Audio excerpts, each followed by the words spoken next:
Steve, let's head down to South Carolina where the Gamecocks are pushing for a top 20 class. Shane Beamer has more recruits on campus this weekend. Couple official visitors, defensive lineman Christian Ingram, safety Stephen Miller. He's committed to USC. And then South Carolina commit edge Jaquavius Dodd. How about the two that are not committed to South Carolina? Does the Gamecocks have a shot there?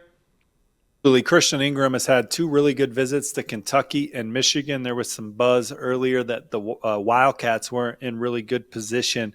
But I could see South Carolina making a move with Christian Ingram this weekend. And then Stephen Miller, they have been making a move. This will be his second game of the season, currently committed to USC. But the Gamecocks are more than warm here down the stretch for him. All right. Now, we know the Gamecocks are in great position for the following prospects. Wide receiver Donovan Murph, cornerback Michael Clayton, who's committed to Rutgers, edge Jared Smith to Auburn, offensive tackle Damola Ajitahun, who's committed to Georgia Tech, and they got big old defensive lineman Kevin Wynn, who everybody's after, committed to FSU. Steve, who do you think South Carolina can close on in the next 2 weeks? Well, I talked to Michael Clayton this morning. That's really promising, a cornerback from Warner Robins, Georgia. He has 10.4 speed. That's the kind of juice that can run with any receiver in the SEC. We talked about Stephen Miller. His teammate is Kevin Wynn.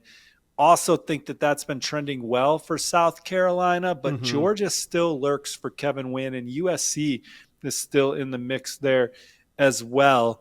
Damola Ajitahun back at Georgia Tech this week. We'll see if he arrives in Columbia again. If he's at South Carolina again this week, and that's his fifth game inside Williams-Brice Stadium. South Carolina doing an excellent job with Damola, top 100 offensive lineman from Duluth, Georgia. Mike Tyler's a back and forth local tight end committed to LSU. That's kind of a back and forth on if he could stick or if he could flip. And then Jared Smith, that's just going to be a war to the end. Look, he's been South Carolina's top overall target in the cycle, in my opinion. And I thought it was going to work out the way it worked out with Dylan Stewart, their top overall prospect in the cycle a year ago. They beat out Georgia and many others for Dylan Stewart. I thought they led for Jared Smith in the spring. My on-3 RPM was on the Gamecocks, but then Auburn snagged that momentum in the summer, got him in the fold. Now they got to hold off South Carolina. He's been to 2 games in Columbia. So has a really good relationship with Sterling Lucas, Shane Beamer and company. And Ole Miss is still lurking too, expecting to get Jared Smith in for the Egg Bowl. That would be his second game at Ole Miss this year. But South Carolina is going to be in it all the way to pen hits paper for Jared Smith. All right, South Carolina fans, you can feel the momentum building. They need a big win this weekend, but who do you think South Carolina can flip down the stretch? Let us know. Comment section below.